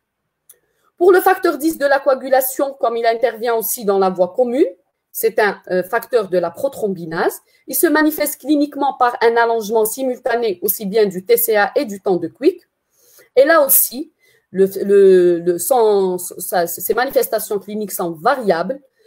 Peut avoir des manifestations dès le jeune âge, précoces, en période néonatale et très sévère, comme ça peut être des syndromes hémorragiques modérés. Mais le plus souvent, le déficit en facteur 10 se manifeste par des syndromes hémorragiques sévères. Pour le facteur 11 de la coagulation, se manifeste biologiquement par un allongement isolé du TCA. Et généralement, le syndrome hémorragique, il est de type post-traumatique, retardé, mais prolongé. Pour le facteur 13, Le facteur 13, il intervient dans la stabilité du du caillot fibrino-plaquettaire. Donc, sur le plan biologique, il n'est pas influencé ni par le temps de Quick ni par le TCA. C'est-à-dire que si j'ai un déficit en facteur 13, l'exploration de la coagulation, je vais la trouver normale. C'est-à-dire un TCA correct et un temps de Quick correct. Alors que sur le plan clinique, il peut se manifester aussi par des syndromes hémorragiques sévères dans la période néonatale. Ce qu'il faut retenir là, qu'un déficit devant un syndrome hémorragique clinique et un bilan de coagulation normal, il faut toujours penser à un déficit en facteur 13. Et il faut justement doser le facteur 13. Ce qu'il faut savoir, qu'il peut y avoir aussi des déficits dits associés, et ça arrive souvent. Par exemple, le déficit en facteur 5, il est souvent associé en facteur 10. Parfois, on a une association facteur 5, facteur 8 de la coagulation. Donc, les déficits combinés peuvent aussi exister. Donc, on a terminé avec les coagulopathies constitutionnelles. On passe aux coagulopathies acquises. Les coagulopathies acquises, en fait, ce sont les coagulopathies qui surviennent à un certain moment de la vie chez un sujet qui n'avait aucun problème de coagulation auparavant. C'est pour ça qu'on parle de coagulopathie acquise. Sur le plan physiopathologique, il y a trois mécanismes. Soit qu'il s'agit d'une consommation excessive des facteurs de coagulation. Cette hyperconsommation va entraîner une hypocoagulabilité. Soit qu'il s'agit d'une diminution de synthèse des facteurs de coagulation par une insuffisance hépatocellulaire, par exemple, c'est ce qu'on va voir, ou bien c'est un dysfonctionnement des facteurs de coagulation, c'est-à-dire que l'organisme, il fabrique en quantité suffisante les facteurs de coagulation, cependant, sur le plan qualitatif, ils ne sont pas efficaces. Il existe parfois des anticorps au cours de certaines maladies, essentiellement les maladies auto-immunes ou bien ce qu'on appelle les conjonctivites, où il y a un dérèglement dans le système immunitaire de l'organisme qui fabrique des anticorps. Ces anticorps sont dirigés contre les facteurs de coagulation. C'est le cas, par exemple, du lupus érythémateux disséminé. Donc, les manifestations cliniques des coagulopathies acquises, c'est essentiellement les syndromes de défibrination. Et quand on parle de syndrome de défibrination, on parle de la coagulation intravasculaire disséminée. La coagulation intravasculaire disséminée, elle peut compliquer plusieurs pathologies, qu'elles soient hématologiques ou extra-hématologiques. Il faut savoir la diagnostiquer à temps et la traiter à temps. Sinon, si c'est un processus évolutif, elle est de pronostic sombre. Elle est due à quoi? Comme son nom l'indique, coagulation intravasculaire disséminée.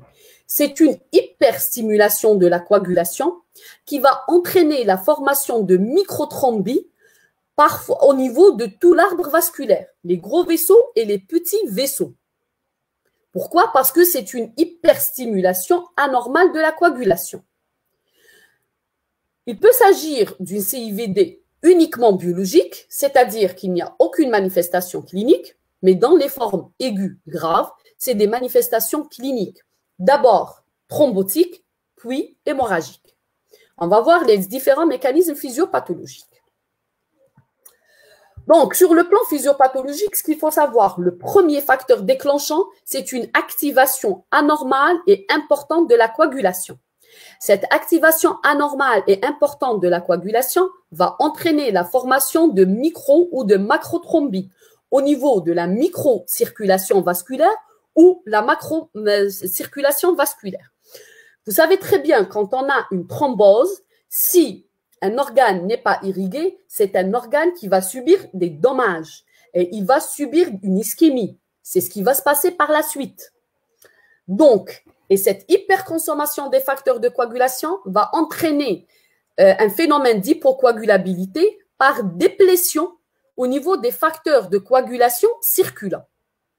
Et enfin, il va y avoir, je vous ai dit que les trois phénomènes de l'hémostase étaient interdépendants, il va y avoir une fibrinolyse réactionnelle. Cette fibrinolyse qui est réactionnelle dont l'objectif essentiel est de tenter de dissoudre ces microthrombes et ça va entraîner, ça va aggraver le processus d'hypocoagulabilité et ça va entraîner un syndrome hémorragique réactionnaire très important. Si je résume tout ce que je dis sur un schéma, qu'est-ce que j'aurai? Donc là, vous avez l'hémostase primaire et la coagulation, dont le but est quoi? Et la formation de la thrombine, qui est l'enzyme clé de la coagulation pour fabriquer la fibrine, pour rendre ce caillou solide. Ça, c'est ce qui se passe au niveau en physiologie. C'est un phénomène localisé au niveau de la brèche vasculaire.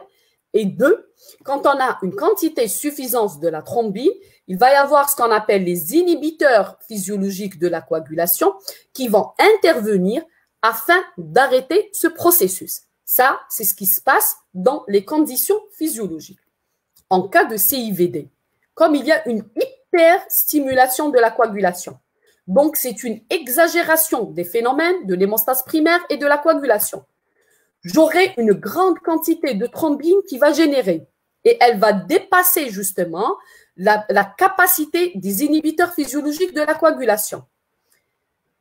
Cette thrombine va consommer de grandes quantités de plaquettes, va entraîner une hypoplaquettose et malheureusement, ce processus, au lieu d'être localisé, il va être diffus au niveau de toute la circulation vasculaire.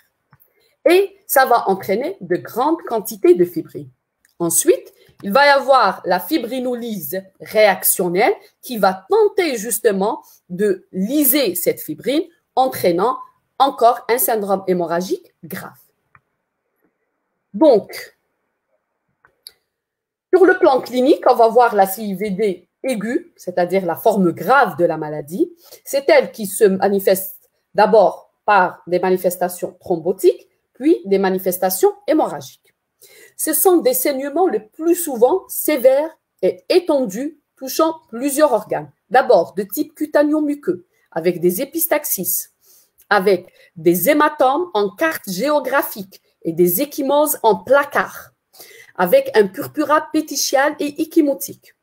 Sur le plan viscéral, il va y avoir des hémorragies gastro-intestinales, ça peut avoir des hémoptysies, on peut avoir des hématuries, on peut avoir des saignements au niveau des plaies opératoires si c'est une CIVD qui vient après une intervention chirurgicale.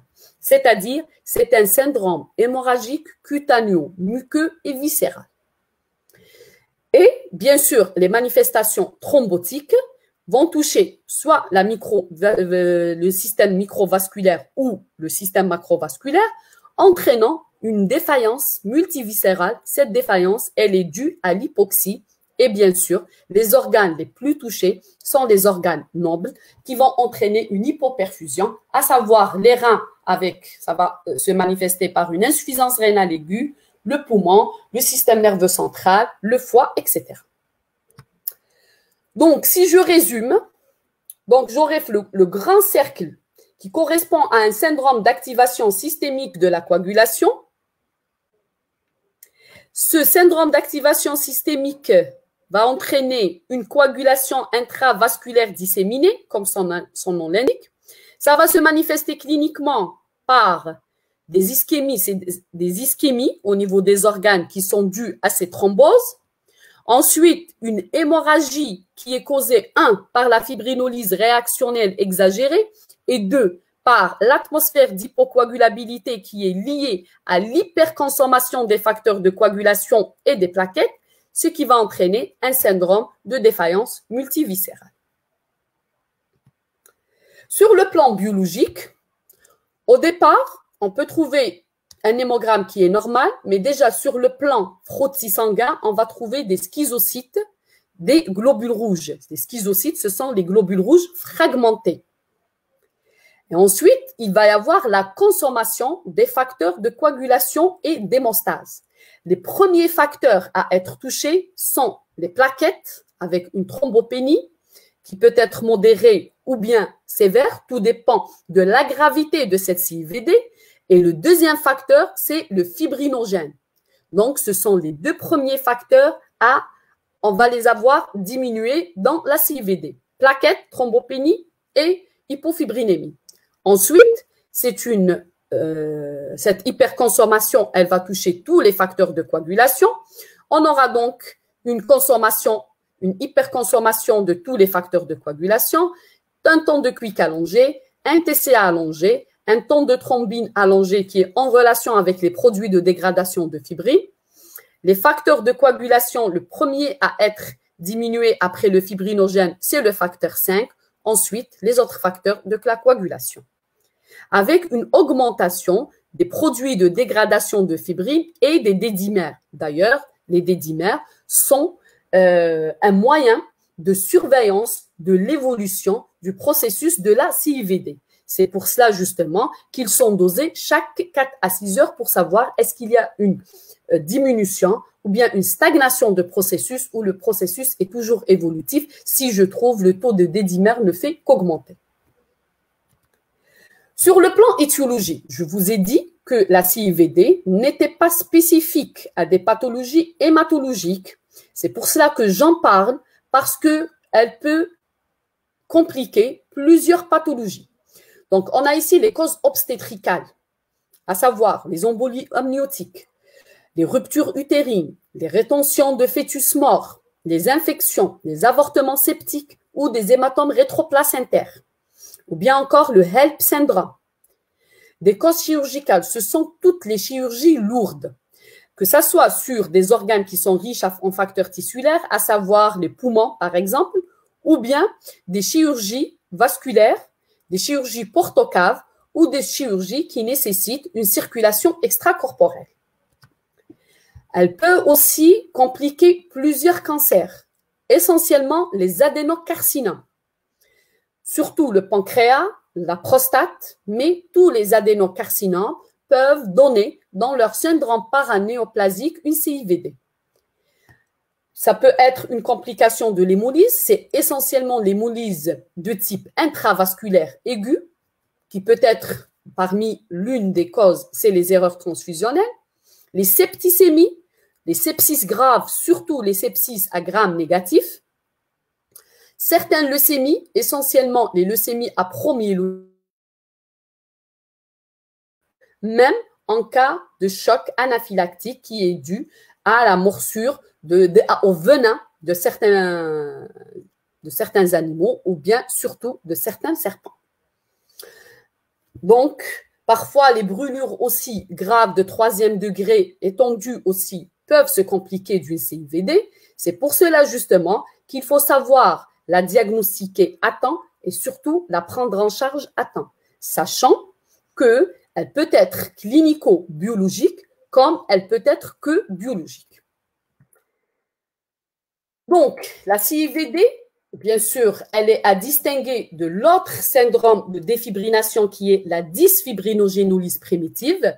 La dysfibrinogénolyse primitive, c'est une anomalie primitive du système fibrinolytique.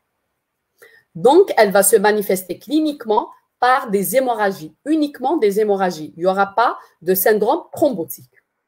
Et là, sur le plan justement biologique, parce que cliniquement, parfois, c'est difficile de faire la différence, surtout entre une CIVD diagnostiquée au stade hémorragique et une dysfibrinogénolyse primitive. Mais sur le plan biologique, on peut faire justement la part des choses, surtout par certains examens, les taux de plaquettes, qui est normal dans la fibrinogénolyse primitive, parce qu'il n'y a pas une hyperconsommation, et qui est très diminué dans la CIVD. Mais surtout le diagnostic, il est aussi par les produits de dégradation de fibrinogènes, les PDF ou bien les dédimères, qui sont beaucoup plus augmentés dans la fibrinolyse primitive, les PDF, que dans la CIVD. Et enfin, le diagnostic de certitude qui permet de poser le diagnostic différentiel entre les deux, c'est le temps de lyse des euglobulines. C'est quoi le temps de lyse des euglobulines? Donc, dans un tube sec, on va mettre les activateurs de la coagulation et on va mettre des inhibiteurs physiologiques de la coagulation. Et on va laisser jusqu'à ce qu'il y ait la formation d'un caillot sanguin. Ensuite, on va calculer le temps de lyse de ce caillot sanguin. Si il y a une atteinte de la fibrinolyse primitive, c'est-à-dire qu'il y a une activation anormale de la fibrinolyse. le temps que va mettre ce caillot pour se dissoudre, il sera vraiment court, inférieur à 3 heures. Alors que s'il n'y a pas une atteinte de la fibrinolyse, le temps que va mettre ce caillot sanguin pour se dissoudre, c'est minimum 3 heures ou plus. Donc, c'est là, vraiment l'examen qui permet de trancher entre la fibrinogénolyse primitive ou bien la fibrinolyse réactionnelle au cours du CIVD. Enfin, on va parler un petit peu de traitement de la CIVD. Le traitement, c'est le traitement de la cause. Si la cause n'est pas traitée, le phénomène de CIVD va se prolonger dans le temps. Donc, le traitement de la CIVD, il faut d'abord voir l'étiologie et traiter l'étiologie. Cependant, on a des traitements symptomatiques. C'est surtout la transfusion de concentré plaquettaire, si on a un taux de plaquettes inférieur à 50%. La transfusion de plasma frais congelé, parce qu'il y a une hyperconsommation de facteurs de coagulation. Il y a certains produits qui sont contre-indiqués, c'est comme le PPSB. Si vous ne connaissez pas le PPSB, c'est un concentré de facteurs vitamino K dépendant. Par rapport à prothrombine, facteur 2, proconvertine, le facteur de Seward et B par rapport à l'anti-hémophilique B. Pourquoi? Parce qu'il va y avoir un risque exagéré de thrombose. Et on peut donner les anticoagulants, bien sûr, si on a un taux de plaquettes supérieur à 50 000. Ça, c'est le traitement symptomatique de la CIVD. On termine par les autres causes des coagulopathies acquises, c'est-à-dire il n'y a pas que les syndromes de défibrination, mais en cas d'insuffisance hépatocellulaire, quelle que soit son étiologie. Moi ici j'ai mis cirrhose. Mais cette cirrhose, elle peut avoir plusieurs étiologies. Si on est au stade d'insuffisance hépatocellulaire, il va y avoir une diminution de synthèse des facteurs de coagulation parce que la majorité des facteurs de coagulation sont synthétisés au niveau du foie, avec ou sans la présence de la vitamine K. Un déficit en vitamine K, quelle que soit aussi son étiologie, donc il va entraîner une diminution de la synthèse des facteurs vitamino K dépendants, ce sont les PPSB. Les traitements par les antivitamines K en cas de surdosage, si on ne respecte pas la fourchette de l'anticoagulation, effectivement, on va avoir une coagulopathie acquise avec des syndromes hémorragiques. Les anticoagulants circulants, je vous ai dit que les anticoagulants circulants se voient essentiellement dans les maladies dysimmunitaires. Un exemple, le plus fréquent, c'est le lupus érythémateux disséminé qui entraîne la formation des anticorps type lupique qui sont dirigés contre le facteur 8 de la coagulation. Et là, le traitement, à côté du traitement symptomatique, s'il y a un syndrome hémorragique, reste le traitement de l'étiologie, bien sûr. Les dysglobulinémies, ça entraîne un déficit ou bien un déficit qualitatif du système de coagulation. Un surdosage par les héparines. Les héparines, ce sont les antagonistes des facteurs de coagulation. Et enfin, les erreurs transfusionnelles ou bien des transfusions massives qui vont entraîner une hémodilution et cette hémodilution va diminuer les facteurs de coagulation. Donc là, ce sont les différentes étiologies des coagulopathies acquises. Voilà, donc on a fait le tour de la question. Donc, je pense que vous avez déjà le polycopié. Mais si vous avez des questions, je vous écoute.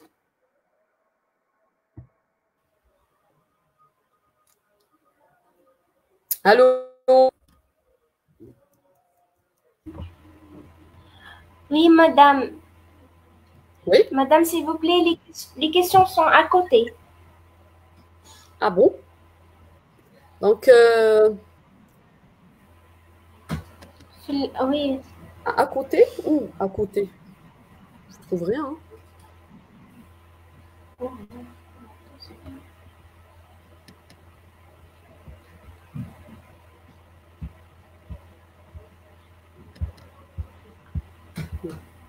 Une bêtise.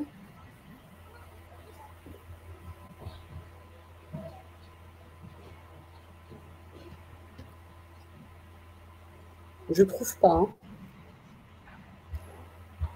Tu m'écoutes? Oui. Je ne vois pas les questions. Bon. Vous les voyez, vous? Oui, madame lek Anna. Voilà, vous pouvez les lire, s'il vous plaît, parce que là, je ne les ai pas. Hein. Oui. Elle dit pourquoi on parle d'hémophilie juste en cas de déficit en voie endogène, malgré que même la voie exogène fait intervenir dans l'activation du facteur 10. Pourquoi? Parce que l'hémophilie, elle est spécifique au déficit des facteurs 8 et 9 de la coagulation. C'est-à-dire, quand on a un déficit en facteur 8 ou 9, on parle d'une hémophilie, c'est un lexique. Hein. Pour les autres facteurs de coagulation, on parle d'un déficit congénital. Par exemple, quelqu'un qui a un déficit en facteur 7, on va dire que ce patient a un déficit congénital en facteur 7. Mais le mot hémophilie, il reste spécifique à ces deux facteurs de la coagulation. C'est question de nomination et c'est une question de lexique. Ce n'est pas par rapport à la voie endogène ou la voie exogène. C'est par rapport aux facteurs de la coagulation. Non. Madame, la deuxième question, c'est puisqu'il y a un complexe anti-hémophilique, le déficit concerne que le facteur 9 ou bien le facteur de Wilbrandt? Bonne question. Donc là, je suppose que c'est par rapport à l'hémophilie A, ce n'est pas par rapport à l'hémophilie B. Parce que l'hémophilie B, le complexe anti-hémophilique B, il est uniquement formé par le facteur 9 de la coagulation. Mais là, pour l'hémophilie A, effectivement, parce qu'il y a un complexe, mais pour l'hémophilie, c'est le facteur 8 de la coagulation. C'est tout. Par contre, le facteur de von Willebrand, il est en quantité normale. Maintenant, la question, justement, pourquoi dans la maladie de Willebrand, on a un déficit en facteur 8 de la coagulation? C'est ça la question. Parce que je vous ai dit qu'au cours de la maladie, c'est justement le diagnostic différentiel le plus important. Pourquoi? Parce que par exemple, la maladie de Willebrand, il y a une diminution, en fait, du facteur de Willebrand. C'est pour ça, nous, quand on dose la partie coagulante du facteur 8 de la coagulation. Quand il n'y a pas de facteur 8, de facteur de Willebrand, donc il n'y a pas le cofacteur du facteur 8. Et je ne vais pas trouver ce facteur 8 coagulant, en fait. Par contre, dans l'hémophilie A, le déficit ne concerne que le facteur 8 de la coagulation. Par contre, le facteur de Willebrand, il est présent en quantité normale et suffisante. Ok. Et la troisième question. Professeur, oui. Vous pouvez lire les commentaires. C'est là. Ah, au niveau commente? Comment, oui. Voilà. Ah, ça y est. Ça y est. D'accord, ok. Où est-ce qu'on est? En bas. Ouais, ça y est. Bon, on a vu la première question, c'est bon, j'y ai répondu. La deuxième, non. Il y a des gens, Non, c'est... Ah, non, c'est pas ça. Oui. S'il vous plaît, pourquoi on parle de méthodologie? La première question. La première question, ça y est, on en a répondu, non? Oui. Madame, pouvez-vous nous répéter le traitement prophylactique de l'hémophilie et les complications immunologiques? D'accord. Le traitement prophylactique, le principe du traitement prophylactique, c'est quoi? Il a été justement, constaté que les hémophiles modérés, c'est-à-dire chez qui le facteur d'effusion est entre 1 et 5%, ne font pas d'hémorragie spontanée. Ils ne font pas d'hémorragie infraclinique. Donc, on va donner du facteur en continu, en dehors de tout syndrome hémorragique. C'est-à-dire, c'est des journées fixes, entre guillemets, comme un diabétique qui reçoit l'insuline. Quelle que soit sa glycémie, il a des doses fixes. La même chose ici. C'est-à-dire, je vais donner des doses fixes de facteur 8 ou de facteur 9, 2 ou 3 fois par semaine, de façon à maintenir un seuil de facteurs circulants à 1% ou plus de 1%, parce qu'en fait, cette pharmacocinétique, elle est variable d'un sujet à un autre. Donc, l'essentiel, c'est que je vais avoir un facteur résiduel supérieur à 1%, de façon à éviter est-ce que ce patient ait un syndrome hémorragique clinique ou un syndrome hémorragique infraclinique.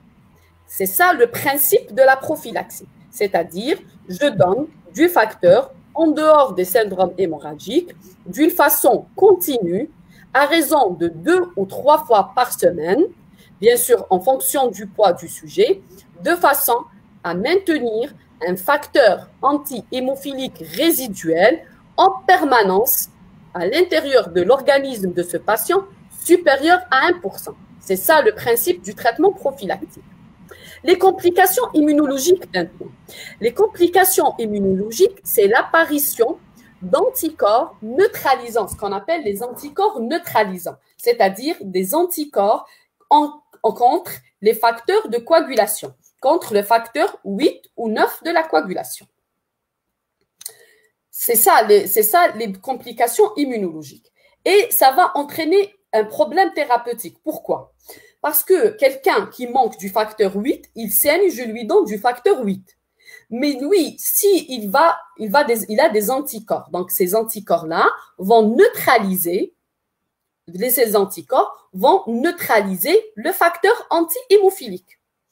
Et là, c'est-à-dire, ça ne sert à rien de lui donner ce facteur parce que je ne vais pas régler son problème hémorragique. Et pour cela, c'est un problème essentiellement thérapeutique. Et c'est pour cela, justement, qu'il y a eu actuellement des facteurs qui vont court-circuiter la voie endogène de la coagulation et ils vont agir directement sur la voie commune de la coagulation, c'est-à-dire sur le complexe prothrombinique ou bien du facteur 7 activé qui va engendrer de grandes quantités de thrombine. Je ne sais pas si j'ai répondu à la question de Nouha ou pas. De toute façon, si ce n'est pas clair, je reprends, il n'y a pas de problème. Hein. Encore, est-ce qu'il y a d'autres questions? Est-ce qu'il est… oui, bon, on n'a pas madame. le polycope. Bon, je trouve là, je vois une question. On n'a pas le polycope. Si, le polycope, il est sur le polycope, il est sur la plateforme de l'université. Et bon, je peux le remettre, bien sûr. Mais je l'ai mis déjà, ça fait longtemps.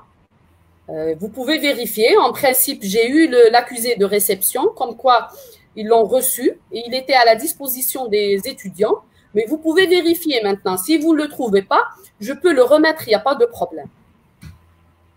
Est-ce qu'il est conservé que pour les hémophiles modérés? Quoi? Le traitement prophylactique? Non, bon, j'imagine qu'elle parle de traitement prophylactique. Oui. Non, lui, en fait, il est destiné essentiellement aux hémophiles sévères. Le but, c'est transformer un hémophile sévère en un hémophile modéré. C'est ça le but de la prophylaxie.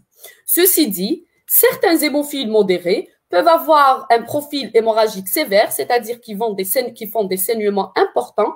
Et là, justement, on est obligé eux aussi de les mettre sous prophylaxie. Il faut savoir qu'actuellement, ce mode thérapeutique, il est adopté officiellement en Algérie. Bon, ça date quand même de quelques années, mais on va dire qu'on est un petit peu en retard par rapport aux pays développés concernant ce mode thérapeutique. Mais actuellement, essentiellement les enfants hémophiles de l'Algérie doivent systématiquement recevoir ce traitement prophylactique afin d'éviter justement les complications essentiellement articulaires liées à la maladie. Pour les hémorragies non spécifiques, c'est en rapport avec le degré de déficit. Bon, pas forcément. C'est-à-dire un hémophile sévère, il peut avoir une hémarthrose, comme il peut avoir à côté des épistaxis. Et un hémophile modéré, généralement, il peut ne pas avoir du tout d'hémorragie extériorisée. Par contre, il peut avoir des hémorragies, des hématomes ou des hémarthroses post-traumatiques. Donc, les hémorragies extériorisées ou les hémorragies non spécifiques ne sont pas liées systématiquement au déficit, au type de l'hémophilie ou là au degré de déficit de la maladie. C'est-à-dire, un hémophile sévère peut avoir les deux, un hémophile modéré peut ne pas avoir des hémorragies extériorisées. Encore, s'il vous plaît, est-ce qu'une fille conductrice est symptomatique? Très bien, une très bonne question. Bon, la fille symptomatique, généralement, elle n'est pas elle n'est pas symptomatique. Quand on parle justement de conductrice, ce que je vous ai dit tout à l'heure, qu'il y a plusieurs cas de figure où on a des filles conductrices. Donc, on a ce qu'on appelle les conductrices obligatoires, c'est-à-dire obligatoires. Obligatoires, il y a un grand risque pour qu'elles soient porteuses de l'anomalie. Ce sont bien sûr les filles de l'hémophile. Toute fille d'hémophile, elle est conductrice obligatoire parce qu'elle hérite le chromosome X malade de son père. La sœur de deux hémophiles est une conductrice obligatoire. La mère de deux hémophiles est une conductrice obligatoire. La mère d'un hémophile et la sœur d'un autre hémophile, c'est une conductrice obligatoire. Qu'est-ce qu'on veut dire par conductrice obligatoire? C'est-à-dire que le risque de porter l'anomalie, il est très élevé. Plus les antécédents familiaux, plus on a d'hémophiles dans la famille, plus les filles sont des conductrices obligatoires. Mais les conductrices obligatoires ne sont pas justement obligatoirement symptomatiques, ou je vais dire, en général, elles ne sont pas symptomatiques. Ceci dit, on peut trouver des conductrices symptomatiques où elles ont un facteur aux alentours de 40%, peuvent être symptomatiques, mais dans des conditions bien déterminées, au cours d'une intervention chirurgicale lourde ou un traumatisme massif, elles peuvent saigner. Bien sûr, à différencier, la conductrice, à différencier de la fille hémophile qui est symptomatique comme un hémophile garçon. Pourquoi? Parce qu'il y a une atteinte des deux chromosomes X, donc le déficit est important. En cas de la non-disponibilité du plasma frais congelé, est-ce que le sang isogroupe isorésus sera utile en cas d'urgence? Très bonne question aussi. Donc, dans ce cas-là, on va donner du sang. On va donner du sang total. Pourquoi le sang total? Parce que si je donne du culoglobulaire, ça sert absolument à rien. C'est le sang total qui contient le plasma qui peut être utile. D'ailleurs, le premier traitement de l'hémophilie, c'était avec du sang total. On a une petite quantité de facteurs anti-hémophiliques. Mais en principe, ça évolue. Hein. Ça évolue maintenant, pour les traitements, d'abord, dorénavant, je vais l'inclure. C'est-à-dire les perspectives thérapeutiques, on dépasse même le traitement substitutif et on est en train de penser à d'autres modes thérapeutiques non substitutifs. Donc, le sang total, il est vraiment, vraiment derrière nous. Mais, on va dire plasma frais congelé qui reste toujours plus ou moins utile, cryoprécipité. Sang total, c'est en cas vraiment d'urgence extrême. Avez-vous d'autres questions?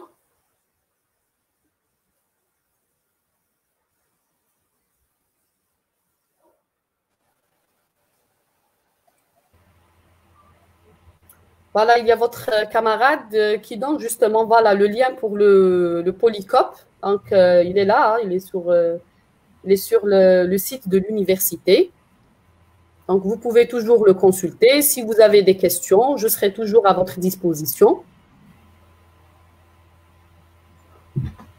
Si vous n'avez plus de questions, on peut justement clôturer cette séance.